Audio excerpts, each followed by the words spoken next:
Shalom, shalom à l'Éternel, Jéhovah, assis sur le trône, seul soit la gloire. J'aimerais vous inviter à suivre maintenant ce conseil prophétique. Vous êtes sur le programme dénommé le journal prophétique. Le journal prophétique, nous donnons des prophéties. Non seulement des prophéties, nous donnons des conseils au roi. Le Seigneur m'a dit, je te oins pour être le conseiller des rois. Et les conseils ont la même portée que la prophétie. La Bible déclare concernant Achitophel que ces conseils avaient la même portée que la pensée de Dieu. Maintenant, écoutez ceci. J'aimerais donner un conseil au prophète Eli Pada et au président Alassane Ouattara. Vous allez voir, il y a plusieurs prophéties sur le gouvernement du président Alassane Ouattara, au point que beaucoup de gens commencent par se demander, mais nous avons plusieurs prophéties sur le gouvernement, mais qui ne s'accomplissent pas. J'aimerais vous dire, écoutez bien ceci. Il y avait des scénarios pareils dans la Bible. Le prophète Nathan était le prophète de la royauté de David. Cela veut dire quoi? Que pour chaque roi, chaque président, il y a un prophète et il y a un sacrificateur. Et moi, en tant que prophète, je peux dire que le prophète Eli Pada est comme un grand prophète de la Côte d'Ivoire. Maintenant, écoutez ceci.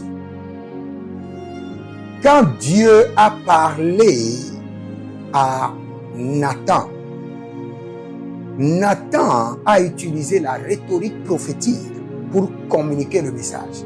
Nathan, vous pouvez venir et dire à David, tu as ta femme, mais tu as laissé ta femme, tu as laissé toutes tes servantes, et tu as les femmes de ton ancien père et de ton roi déchu. Toutes ces femmes-là, tu les avais. Mais tu abandonnes toutes ces femmes-là et tu vas chercher celui qui a une seule femme, la femme d'Uri. Et tu ne cherches pas seulement sa femme, tu tues le monsieur. Mais regardez, Nathan s'est calmé. Et quand il est venu dans le palais, il s'est présenté d'abord comme quelqu'un attristé pour toucher le cœur du roi. Et quand le cœur du roi a été captivé, il a utilisé maintenant la rhétorique prophétique pour amener le roi à se lever comme le juge des pauvres, le juge des sans-voix, en lui disant, roi, il y a un monsieur dans cette ville, il a beaucoup de troupeaux. Mais il y a un autre monsieur qui a une seule brebis. Maintenant, l'étranger est venu chez le monsieur qui a un grand troupeau, qui a plusieurs brebis. Maintenant, lui laisse ses brebis et il va tuer la brebis de la personne qui a une seule brebis. Le roi s'est énervé. Il dit, qui a fait ça dans mon royaume? Et là, Nathan lui dit, c'est toi. Et Nathan maintenant lui place la prophétie pour lui montrer la sagesse, pour démontrer qu'on peut communiquer le message avec la sagesse. Vous savez, la manière dont le prophète Eli Pada communique le message, il communique le message comme le prophète Jérémie. Moi, je suis le prophète Jérémie. Il communique le message comme le prophète Ézéchiel. Parce que Dieu les a dit, et Dieu les a amenés d'abord à manger le rouleau. Et quand on mange le rouleau, on est dur et on est parfois arrogant. Et Dieu les a amenés à dire, quand je te dis que le méchant doit mourir, tu dois lui dire qu'il doit mourir. Mais vous devez comprendre, Dieu est au ciel. Et la constitution de Dieu au ciel diffère de la constitution des hommes au terre. Quand Dieu te parle avec une intensité de 200%, quand tu descends au milieu des hommes et tu parles avec cette intensité, personne ne va t'écouter. Et tu ne pourras sauver personne. Ton message ne pourra pas toucher le cœur des gens.